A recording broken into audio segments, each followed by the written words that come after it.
You got your little wowie stripes. You got your little wowie stripes on your Toyota Tundra.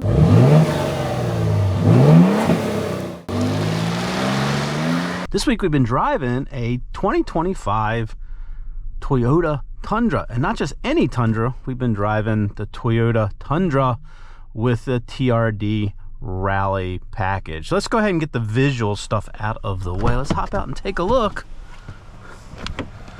And the first thing you're going to notice on the Rally is the Heritage Rally stripes. They're not very big, and you also get the Rally caps right there. And I have to say, I like it way more than I thought, mainly because of this white paint. This does dress this white up just enough. Now, these are the Heritage Rally stripes. If you follow Toyota racing, you know what these are all about. The one thing I don't like about the TRD Rally package when it comes to colors is you don't have a lot of choice. You get the white, you get the black, you get a silver, and a gray. You do not get access to some of the other cool Toyota colors, like the Lunar Rock, I think it is, and the red and the blues. Can't really hit it. I don't want to light up the rear wheels, so we're just, there we go.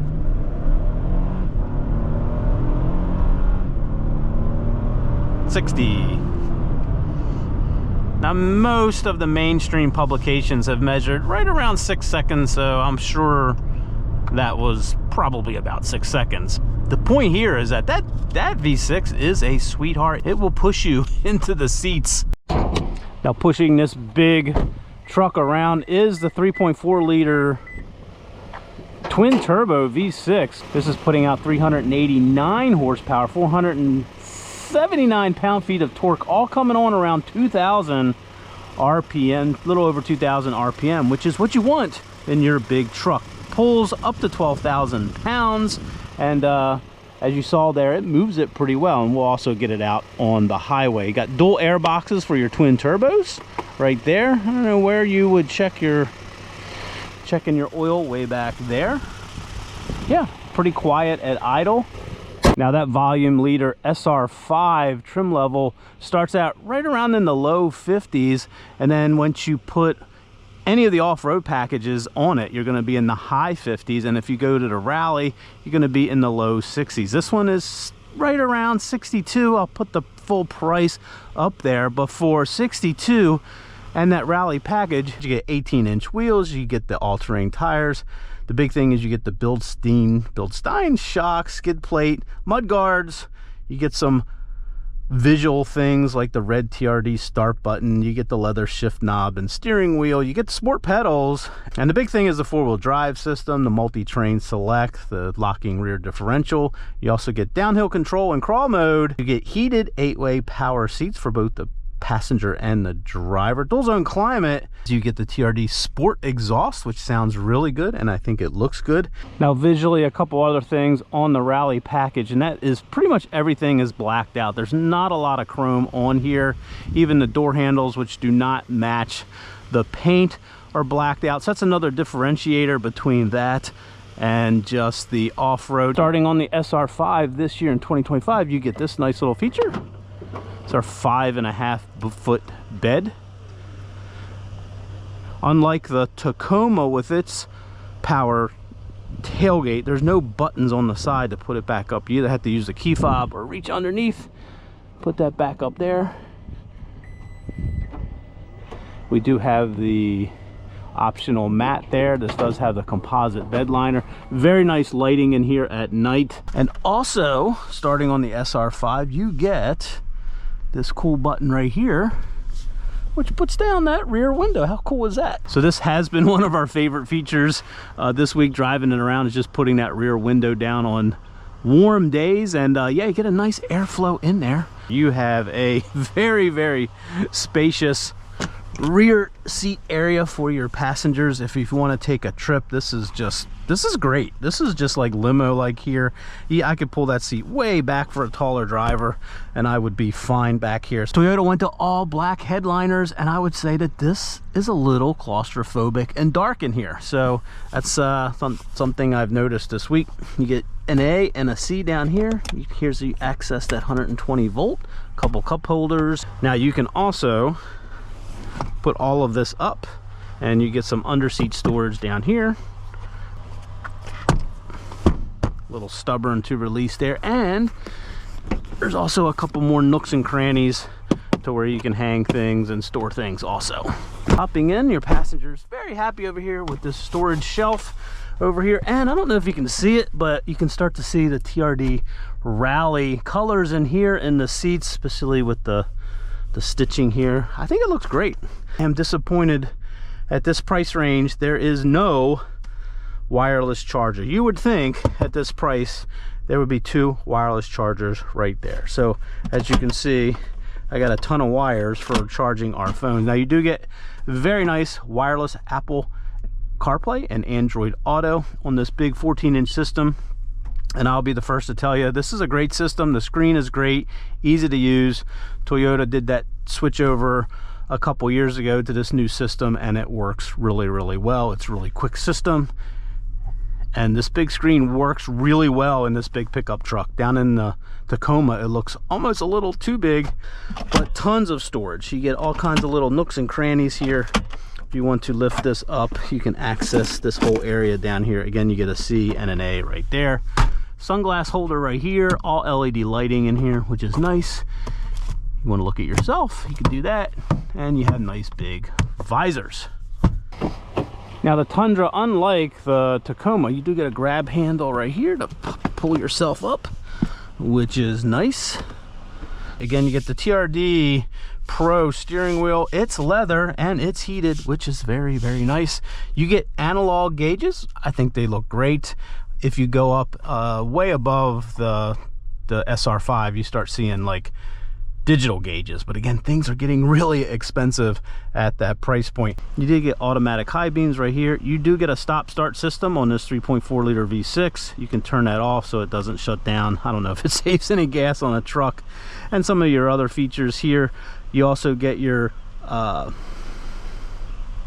on your bed lights right here, manually level your front lights, and here's where your heated steering wheel is. Oh, and I should have mentioned we had 400 watts of 120 volt back there in the bed. You can enable that right there. You get the TRD shifter here in the Rally, pretty sturdy feeling.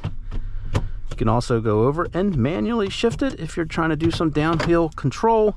And then here's the big thing, whether you get the off-road, the TRD off-road, or you get the TRD Rally, is you do get this multi-terrain select with the knob. If you're just in two-wheel drive and you turn it, you can go from sport, normal, and eco. You're pretty much going to leave it in normal all the time.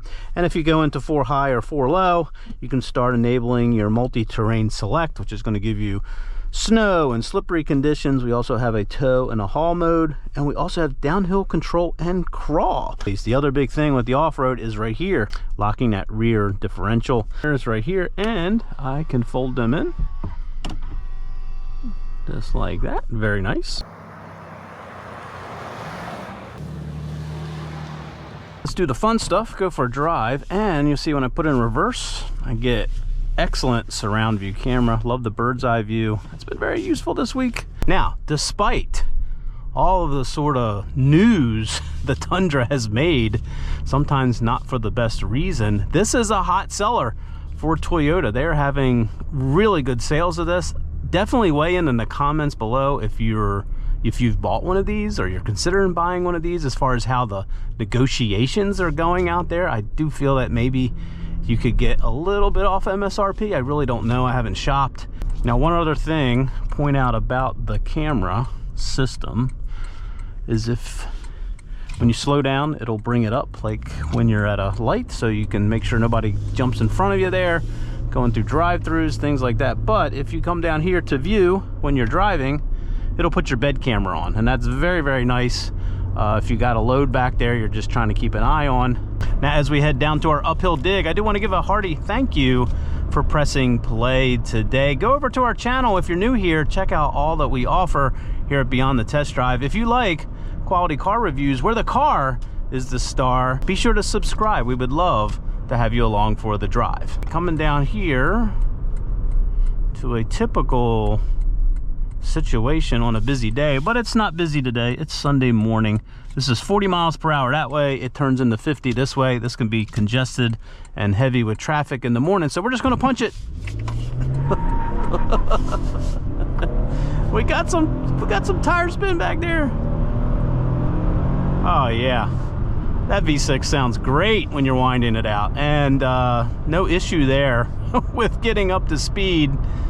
And that is one of the nice things about driving the Tundra, is that V6. Overall throttle is very, very dull.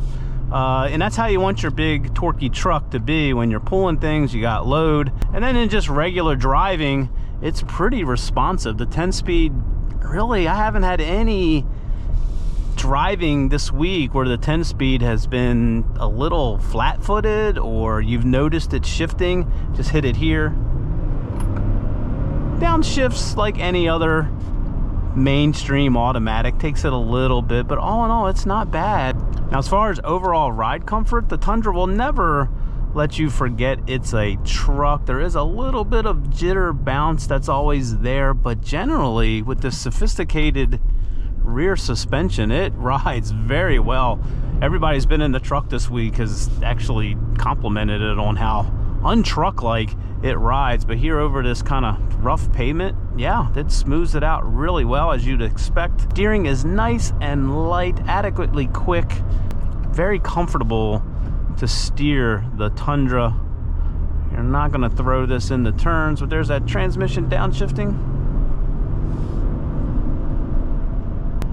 So yeah, overall driving, very, very pleasant to drive the Tundra.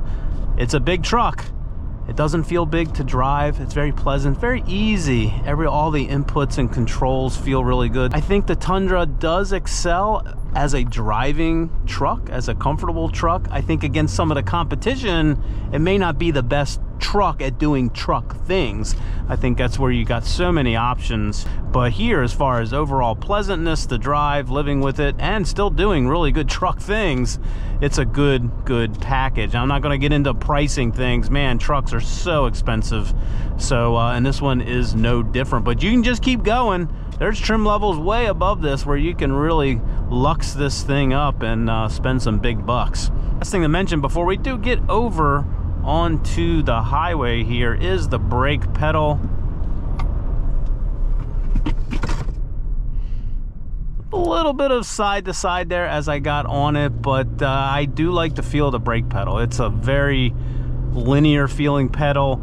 It also is adequately firm. Yeah, the bite's right there at the top where I like it. So all in all the inputs are great on the Tundra. And we're just gonna have it swinging into a turn here. Oh, get her up on the highway here. Here we go. Chirp the tires a little bit there.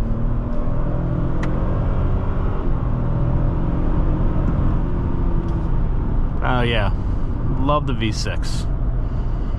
Okay, out here on the highway this week. Always traffic. Okay, let's get this up to 70. I'm gonna go ahead and set the cruise control. Lane centering going on there. Does a really good job. It'll bug me here in a second. The adaptive cruise control, I had this in stop and go traffic earlier this week, and I have to say it was great. It was very natural in how it slowed down and stopped. When I hit resume, it would pick back up to speed. All very natural, pretty much like how I would drive. One of the few systems where I didn't feel, you know, I felt very at ease with letting it do the starting and stopping. So that was a big thumbs up.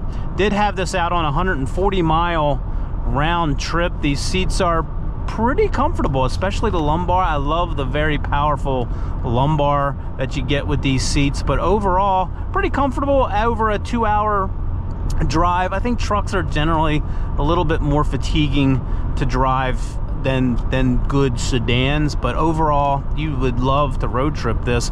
You do have a really good bass sound system. I see no reason to upgrade to the JBL unless you're a real, you know, you're really picky over your audio.